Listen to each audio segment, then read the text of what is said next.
whatever you face, whatever you hope for, there will be obstacles in the way.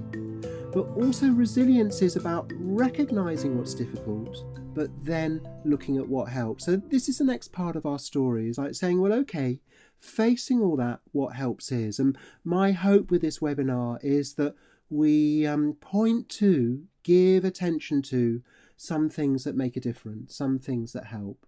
I'm really taking in that this is such a hard time. And I'm also really hearing and noticing a sense of care that's happening between people listening to, taking part in this webinar. That you're recognizing that some of the challenges you face are shared by others too. And I think this is so helpful, recognizing it's not just us. We're facing, if you ever find yourself really struggling at the moment, know that you're not alone. But also we need to be having a conversation together about facing all that, what helps is. And I work a lot with pictures, and I want to thank my friend Dave Baines. He drew this picture, and it was in my first book, Find Your Power. And the image here, and this is a tool I learned from an important mentor to me when I was a medical student over 30 years ago, Patrick Petroni.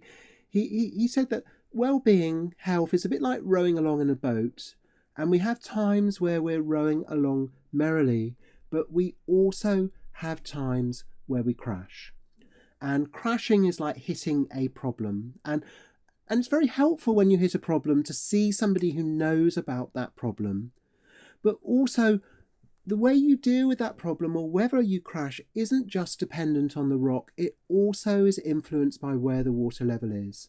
And when your water level's higher, you may float over rocks that when your water level is low, you crash into. And so one of the important questions with resilience, we can think of resilience as being a bit like this water level, and any of you who've worked with me before, this will be very familiar, but also it's really helpful to revisit the familiar and apply it to the context you're in right now. So if the water level is like your background level of well-being or resilience, and you could also think of it as your coping capacity, there'll be some days where you cope well, and there'll be other days where you really struggle. And we're looking at what makes the difference. So you might think, okay, I tend to cope less well when? What are the times you cope less well? And those are the downward arrows. You might also think of those as risk factors. But there are also upward arrows, where the upward arrows are, I tend to cope better. So I'm going to invite you to give me some examples. So I cope less well when, so it might be downward arrows is, and just Rebecca, you're appreciating this image, you really like it. I must say it's been one of the most useful images in my over 3 decades of running resilience workshops. You know, it's really the kind of core idea, core framework really. Thinking about I tend to cope better when. So Lauren, I cope less when I'm stressed and not gotten enough sleep. But let's just retrace our steps. So 2 slides ago, the water level is lower, and it's just thinking, when I'm depleted, when I'm run down, how do I cope with things then?